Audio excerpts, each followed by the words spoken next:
présentation de l'Hôtel Montville. Bonjour Alexandre. Salut Paul. Ça va bien? Ça va toi? Oui, selon les circonstances, évidemment. Ouais. C'est un 6 mois qui est difficile. Puis, il n'y a personne qui n'est pas touché, évidemment. Puis, on est tous touchés à des différents niveaux, de différentes façons. Toi, dans le milieu, tu as une place importante, en étant président de Postmoderne. Tu portes plusieurs chapeaux. Moi, je te vois un peu comme un parrain de l'industrie. T'es peut-être une jeune personne, peut-être beaucoup de cinéastes. Je fais de la programmation sociale par écran. Le logo Postmoderne, je le vois passer en masse dans les courts-métrages. Puis en fait, je me disais, tu sais, avec ta place, ton influence un peu dans le milieu, à la mi-mars, ça a été quoi un peu tes premières réactions à chaud, tes premières idées? Qu'est-ce qui spontanément t'est venu comme des réflexions, des trucs qu'il fallait que tu fasses, des priorités?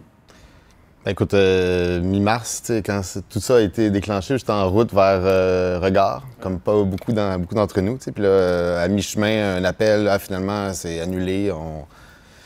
On voyait ça venir un peu, mais pas aussi gros que ça. Puis, revient à Montréal, puis là, OK, qu'est-ce qu'on fait? On entrevoit que ça va être quand même, ça va durer un certain temps, mais peut-être pas aussi longtemps qu'aujourd'hui. Fait qu'on prépare un plan de contingence, on est en mode urgence, puis mettre les choses en place pour un avenir, puis sécuriser tout ça. Fait que ça a été vraiment beaucoup de à chaque jour. C'est comme un peu un war room où est-ce qu'on décide qu'est-ce qu'on fait. On a mis rapidement la plupart de nos employés mis en pied temporaire parce que tout a été vraiment fermé, puis il faut vraiment garder notre cash flow pour être capable de passer au travers.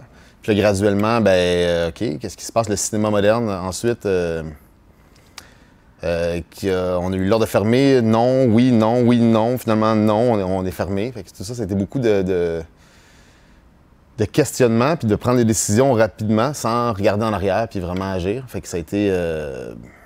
ça a fait peur, en fait.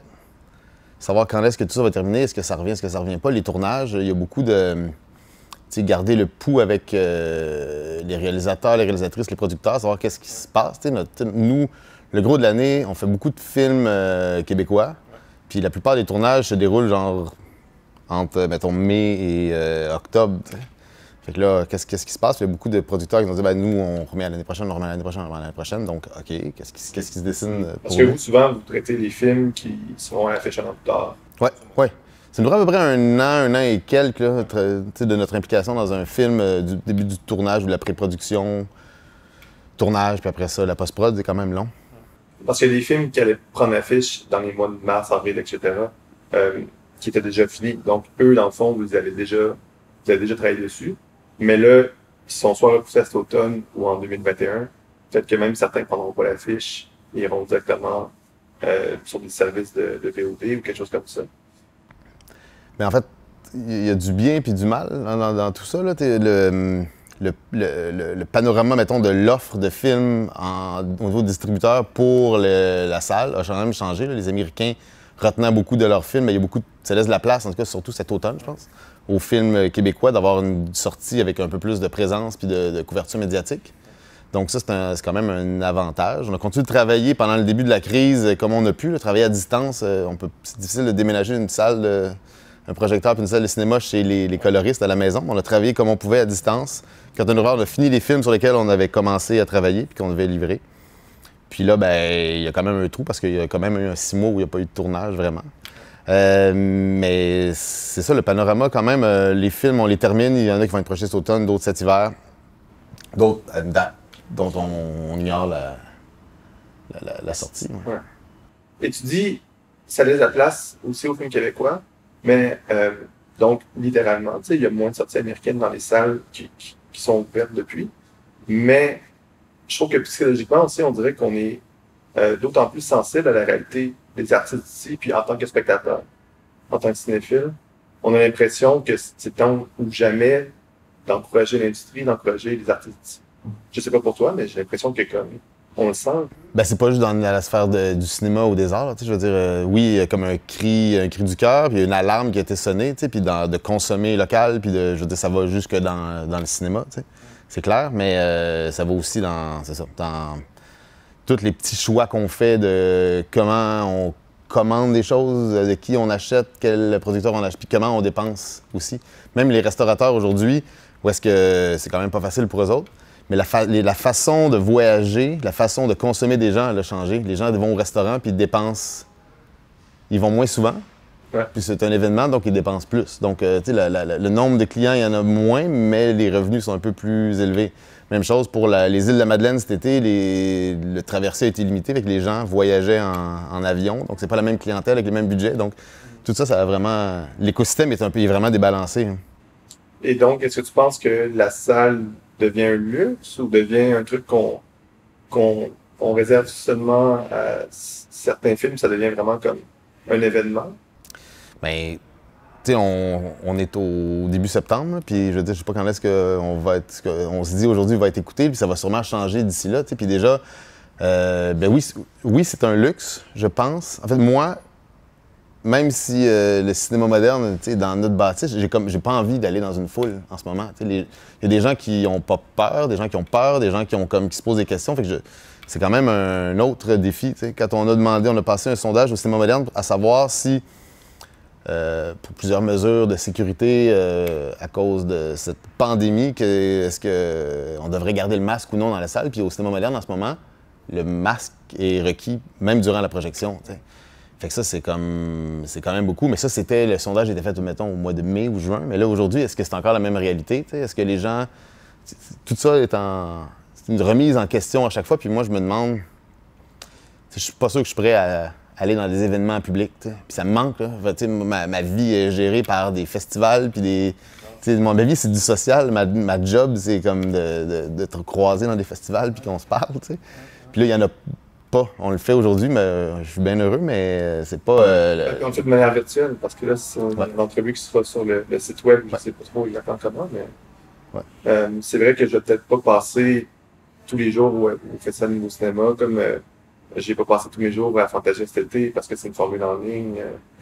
Donc, c'est vrai que d'un côté, il y a cet aspect-là, qui est comme c'est un doute, mais en même temps, je pense que si besoin est, la crise a prouvé la valeur inestimable de l'art. Tu sais, je pense pas qu'il y a une seule personne dans les 6 derniers mois en confinement qui a pas écouté des films, des séries télé, qui a pas écouté de la musique. Tu sais, c'est aussi, ça montre que on en a besoin de l'art, tu sais, pour survivre, ça. Pour réfléchir, pour être confronté, pour comprendre. Ah, mais la clientèle est fidèle, là, les gens, là, on en demande, on a hâte, on a besoin de ça, on a besoin de voir des gens, parce que le cinéma en salle, c'est une chose, c'est comme un lieu où est-ce qu'on se rencontre et tout le monde pris dans une petite pièce ensemble à vivre les mêmes émotions en même temps. Les festivals, c'est là qu'on partage nos impressions sur des films, comment on l'a vécu, puis nos avis, puis vraiment, c'est là qu'on se bâtit un peu notre sens critique, puis en partageant avec des gens, puis là, après ça... on a changé nos façons de consommer en étant à la maison puis en regardant des séries ou des films. Puis oui, en ce moment, là, il y a une grosse éclosion. Puis ce qui tourne en ce moment, c'est beaucoup des séries puis moins des films. Parce que les gens, c'est ça qu'ils ont pu consommer. Puis là, ils ont besoin de renouveau. Donc, il y a du budget à cet endroit-là. Et c'est vrai que la salle, c'est pas juste un écran calibré, une bonne qualité audio, tout ça. C'est aussi, justement, le côté événement, le côté... Puis moi, particulièrement, au-delà de la salle, c'est aussi l'expérience de festival qui me manque, l'expérience d'une première, d'avoir l'équipe du film, d'avoir cette espèce d'énergie-là. J'ai adoré écouter des films, j'adore écouter des films en VOD. Surtout que ma génération, j'ai pas nécessairement un rapport à la salle si sacré que ça. J'ai beaucoup grandi en écoutant des films à la télévision, sur VHS, ensuite DVD, etc. Donc, je suis peut-être moins puriste qu'une autre génération, mais reste que une première de film quelque chose sans qui passe souci, pas, hein. Tu sais, qu'on peut se féliciter, s'embrasser, se rapprocher, applaudir, à tout rompre. C'est vrai que ça manque. Et j'ai très hâte que ça revienne. Moi aussi. Puis, entre-temps, il y a aussi, beaucoup de festivals qui sont venus en ligne. moi, forcément, avec le Festival Plein Écran que j'ai cofondé, pour lequel je fais la promotion, nous, ça fait quand même depuis 5 ans qu'on est sur Facebook déjà. C'est sûr que c'est un festival à une toute petite échelle par rapport à d'autres, mais quand même, on rejoint un certain public. Et ça a été un peu étrange de voir tous les festivals arriver avec leurs offres différentes sur Internet, avec soit des Q&A sur Zoom ou des vidéos comme ça préenregistrées, comme cette conférence en ce moment.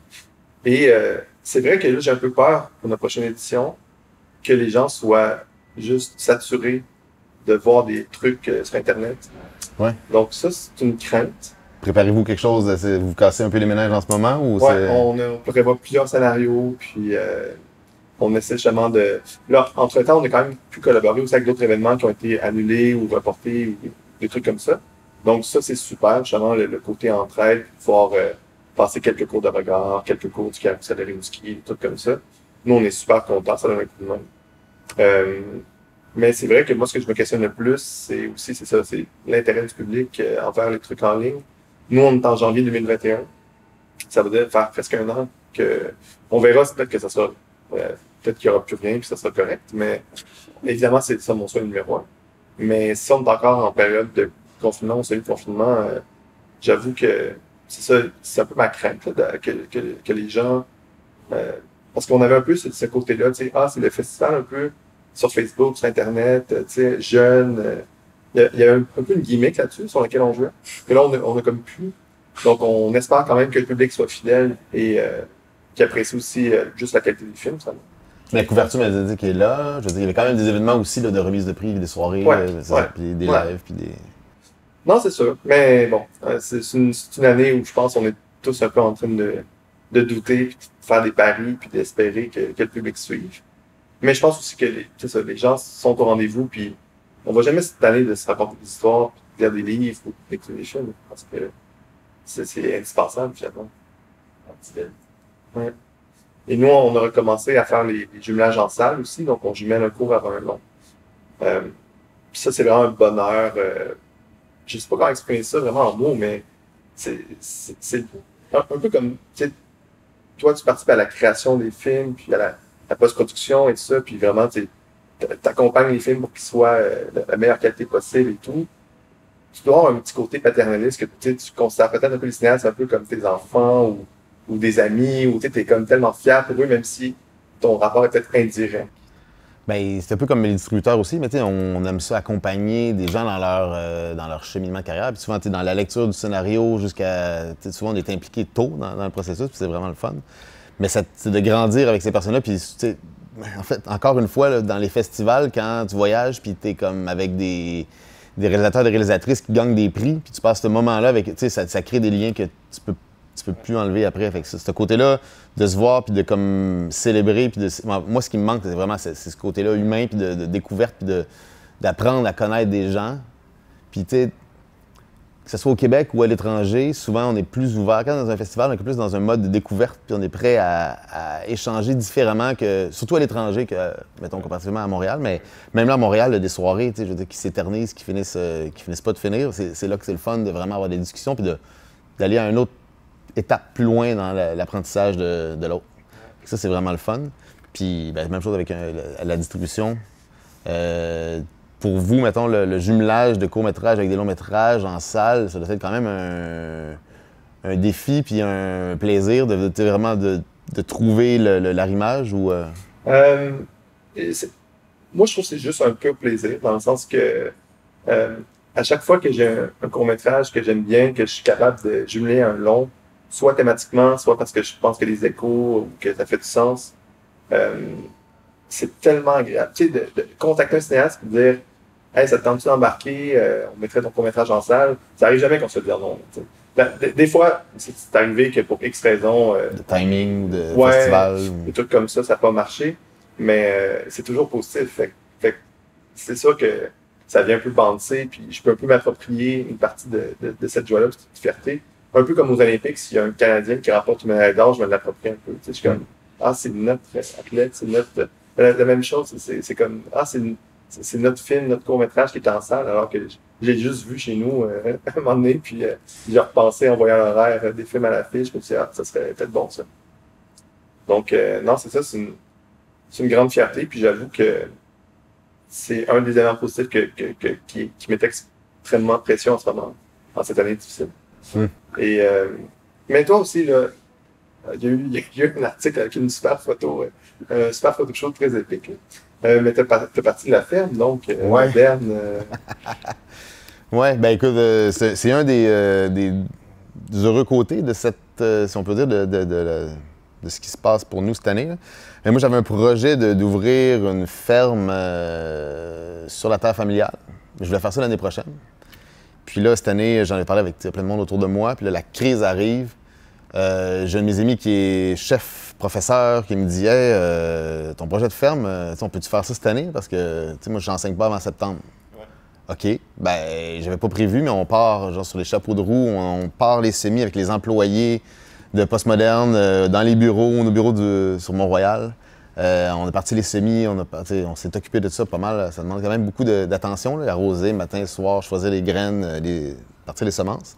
Puis après ça, on a transféré ça, on a planté ça dans nos champs qu'il fallait cultiver. C'est en dessous de la ligne d'Hydro-Québec. Après la tempête du verglas, Hydro-Québec ont rasé 15 acres sur notre terre à bois, des érablières. Puis aujourd'hui, on a décidé de récupérer cet espace-là puis de cultiver dedans. Mais il fallait comme vraiment enlever les racines puis c'était quand même beaucoup de travail, préparer la terre, plus que ce que je pensais. Ça a ajouté beaucoup d'heures de travail, des heures de plaisir, mais beaucoup de travail quand même. Ouais. Retour à l'essentiel aussi. Retour à l'essentiel. En fait, du positif dans toute cette histoire-là, de voir des choses pousser, puis comme qu'on puisse manger, puis qu'on puisse partager, puis qu'on puisse... c'est vraiment le fun, là, partir dans le champ, se couper quelque chose, puis le cuisiner sur le barbecue. C'est vraiment comme... En fait, c'est satisfaisant. C'est une belle métaphore aussi pour ce que tu as accompli dans le milieu.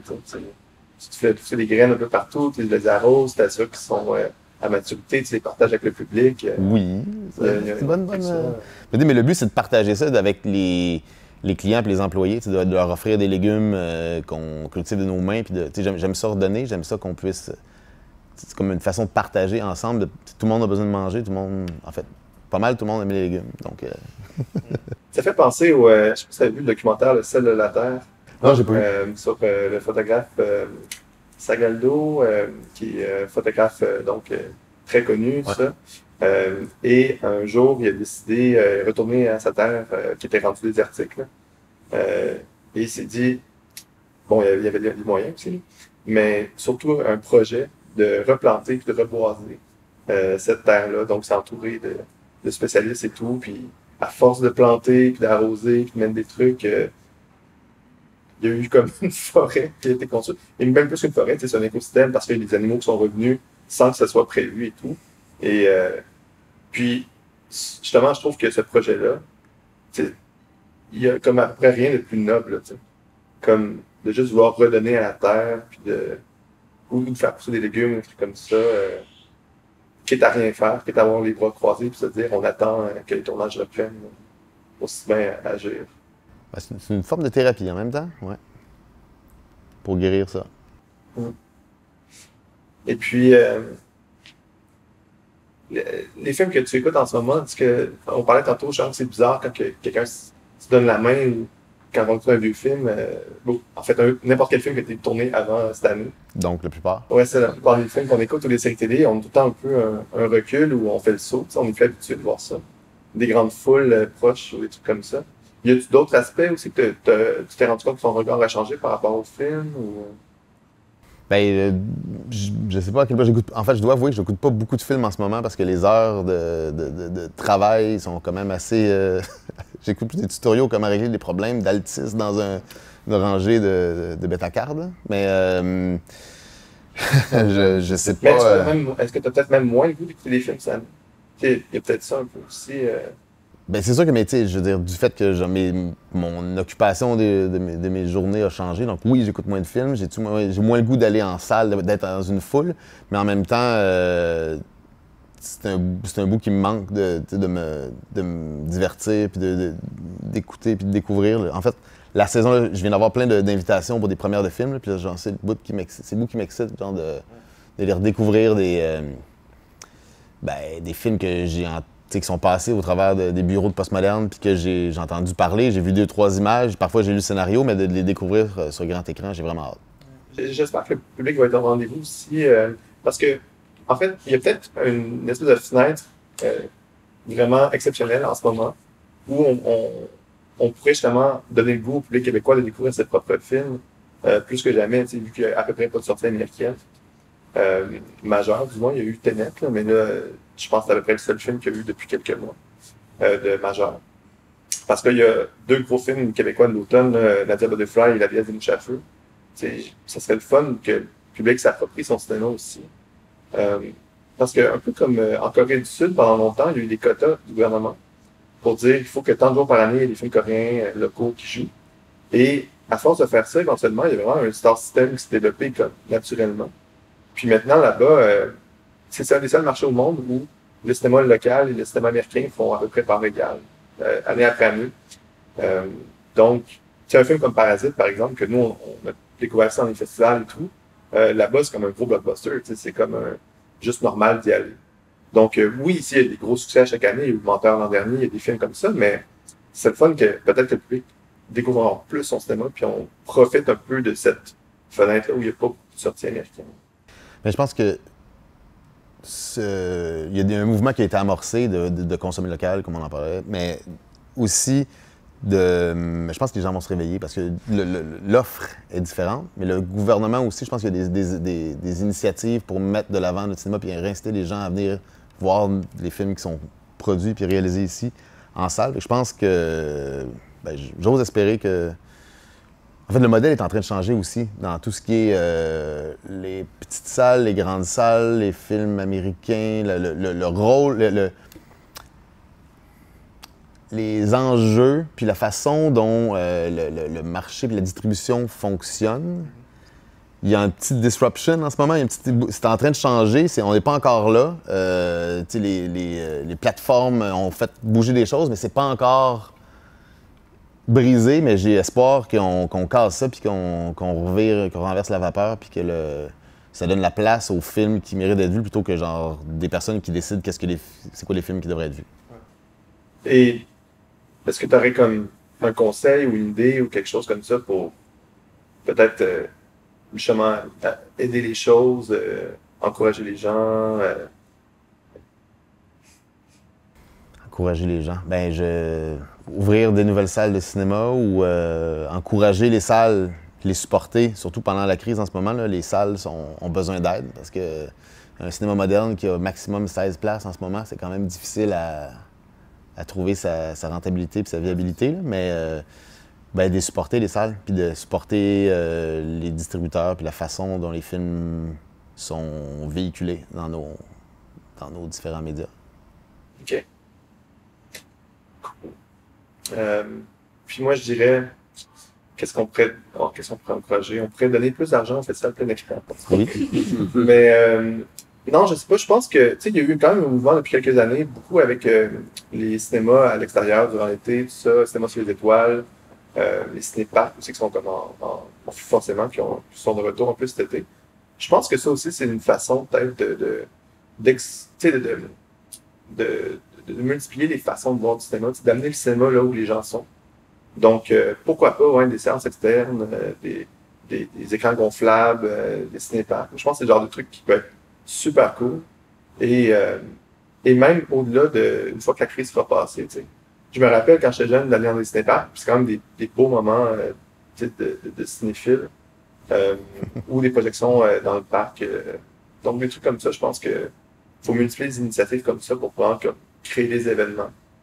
Et penser à l'extérieur de la boîte, t'sais. Essayer de réinventer la façon de diffuser. Parce que le cinéma est là pour rester, de toute façon. Merci beaucoup, Alex. Merci à toi, Paul. Oui, je te souhaite un bon festival. À toi aussi.